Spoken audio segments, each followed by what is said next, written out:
Hey everybody, welcome back to the channel. You're listening to the Amazing Fantasy Podcast, episode 1.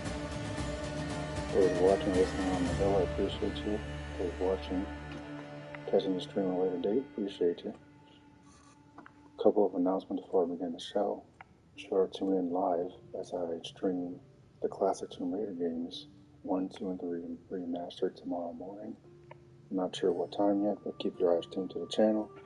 Also hit that join button on your screen to become a member of the channel and get access to exclusive perks. Once or twice a month I might stream Star Wars Battlefront 2, Gotham Knights, Ghostbusters. It's exclusive to members only on the channel. And all you have to do is add me on PlayStation Ultimate Spider 13. It's Ultimate Spider 13 on PlayStation.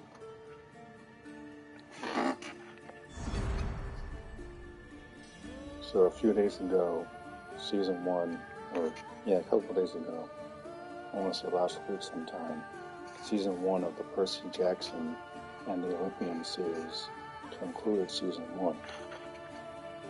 And I gotta say, as a fan of the books, fan of the characters, a couple of minutes into the series, this is way better than the movies.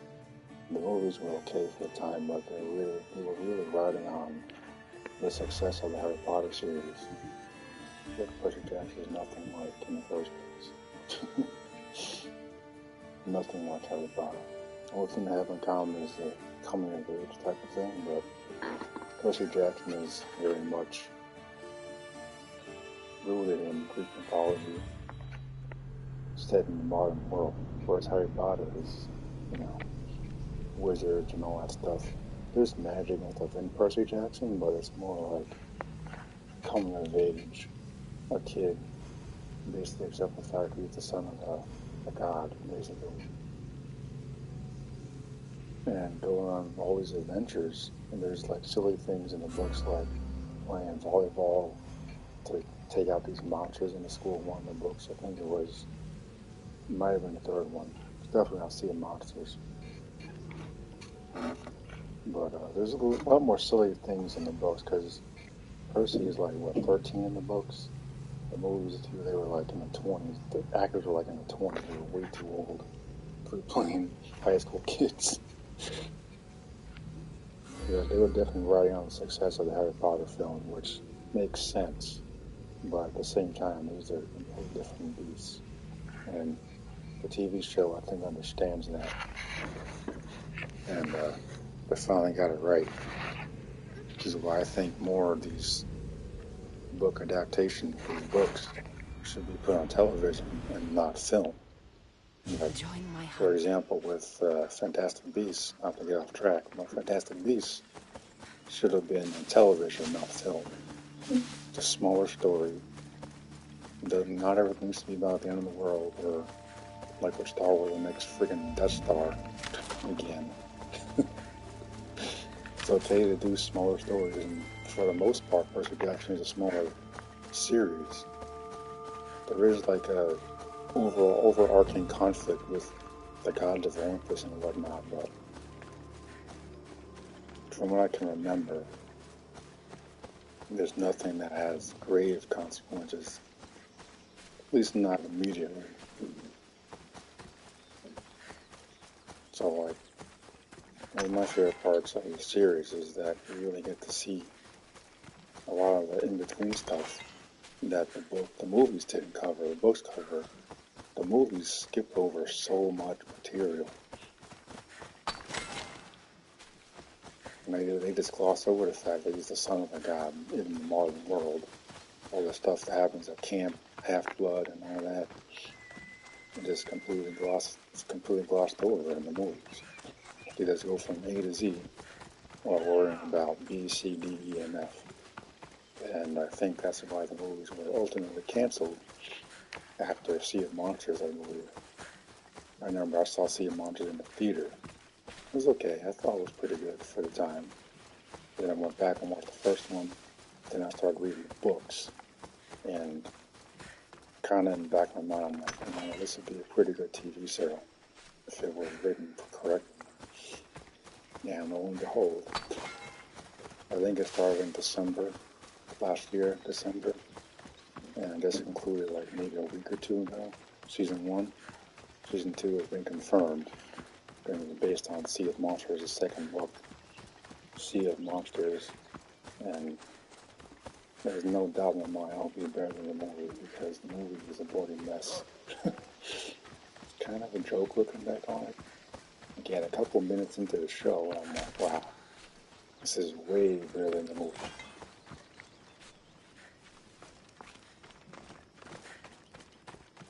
I'm impressed. I was like, okay, first off, the cast is superb.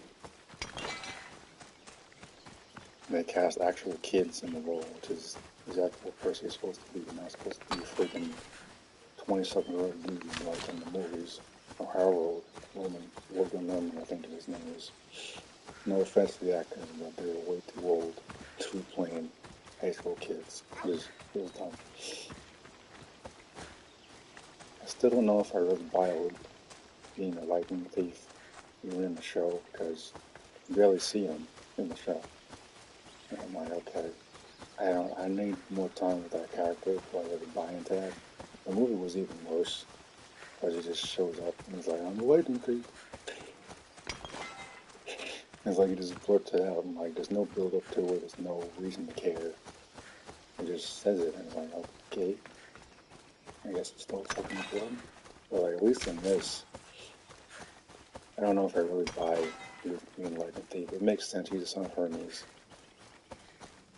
So he'll be able to get in and out of places a lot easier than most people. Just like in the movie, I think he went and found the remains of Kronos in Tartarus. And he went to Tartarus, and I'm like, yeah, the son of Hermes would probably be able to get in and out of Tartarus pretty easily. Because Hermes was the messenger of the gods in Greek mythology. So that makes sense. The show, I'm thinking I need more time with that character, because his motivations to me just kind of make sense and they kind of don't. So hopefully season 2 can go a little more into that, can dive a little more into that, and I just love seeing the character development and those adventures every week. It's like, again, they zip through all of this in the movie.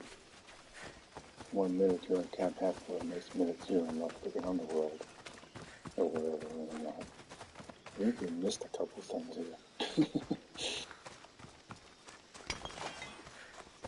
I think Medusa was done so much better this time around. Starting with the casting for sure. It was way more believable. She would be hiding and whatever, and all that. And casting Edge as Ares, hilarious. Okay, that's enough. I was rolling.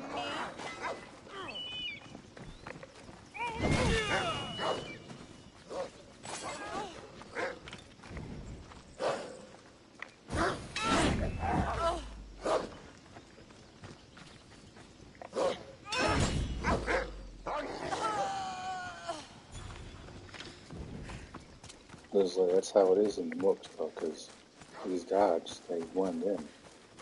They don't look like they do in the Hercules animated film for Disney. They look like regular people. And Ares is riding around on his motorcycle like a biker. God really like out of war. I'm like, yeah, it makes sense. I completely forgot that Percy and Annabeth and Rover encounter Ares in the book, because I skipped over it in the movie. The movies are basically just like a greatest hits collection. It's not even a story in the movies. They just skip over so many important things that's essential to the story and the character development. When they go to that the theme park and Percy gets like basically put in frozen carbonite, and then it has to outsmart one of the gods to save him. He sacrifices himself to get the shield for Ares as part of their quest.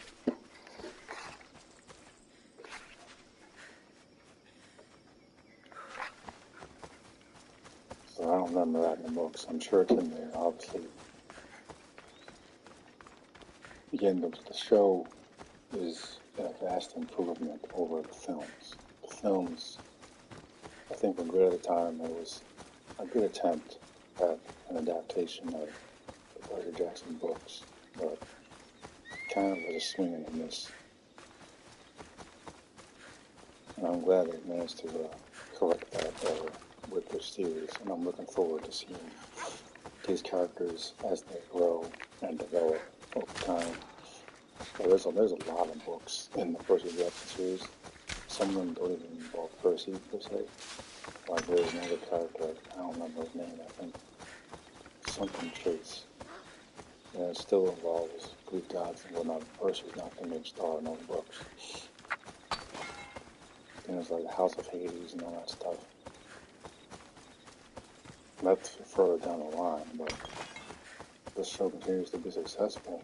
Hopefully we get to see that adapted, because the movies they ended at probably an interesting place where the story would have gotten so much better. Like bringing Talia, Zeus's daughter, back. And you mentioned it a couple of times in the show, so she'll probably be mentioned or brought into the show by the end of season 2, I'm guessing. So there's a lot to look forward to, for sure.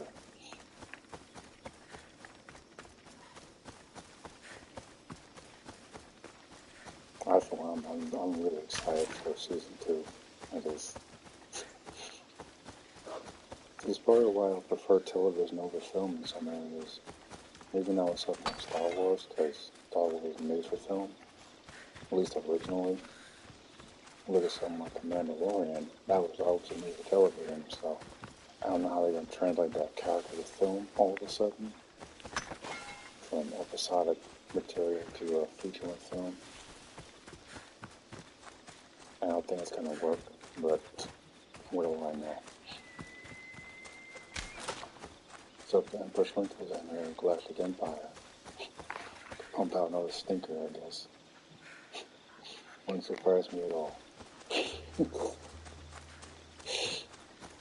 That for the track record of making terrible decisions, and yet this crazy dog still has a drive. Amazing. Anyway, back to Percy Jackson. So,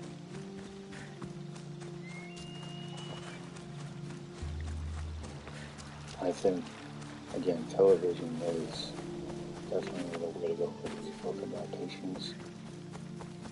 And I'm glad that we've made the leap from book to TV with Percy Jackson in particular. I think Harry Potter could work on TV.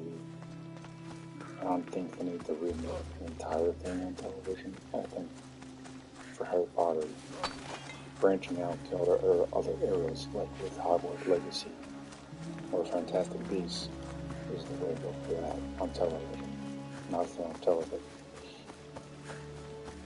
You look at Hogwarts Legacy and it's made for fans. Even if you're a newcomer, if you want us to play a freaking video game, that's where you should probably start.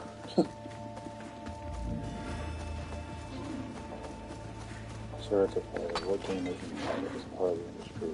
It's how it's been around, how it's evolved over time. There's really no getting around that. Everything is competitive. It's like saying all the Call of Duty and Gun is exactly the same, because they are. But shooters sell, so they keep making it. It's as simple as that.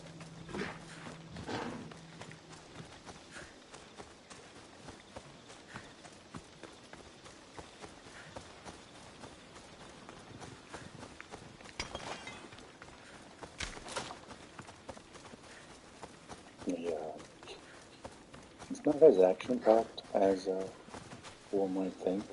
It's more, I don't want to say cerebral, but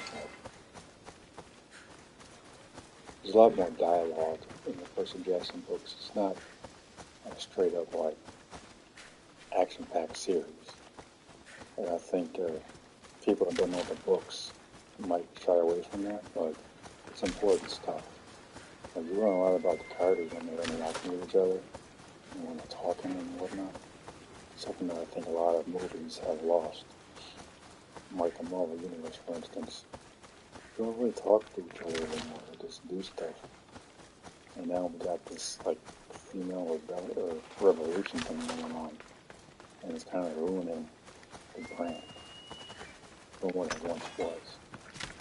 And I think that's a risk. And I think Marvel Studios needs to get back on track with that.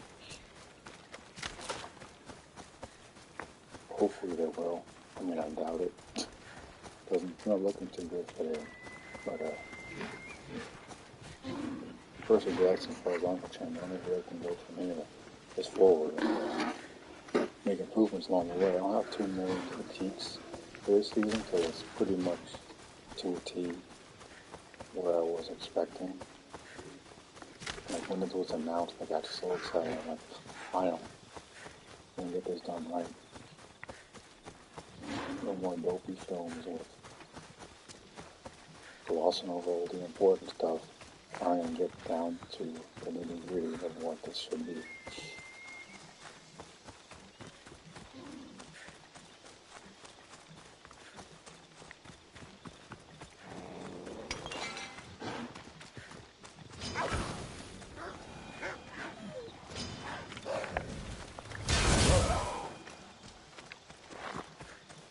And yeah, so if you haven't watched the series, I would say check it out. Maybe read the books, maybe listen to an audio tape of the books, maybe listen to them alongside the show or something. But this is something you definitely don't want to miss if you're a fan of Percy Jackson. Just keep in mind, this is not Harry Potter. Nothing like Harry Potter. The only thing that has common Harry Potter is probably telling a great story. But just stick with it and it will get better. Season 1 is fantastic, and I'm looking forward to more.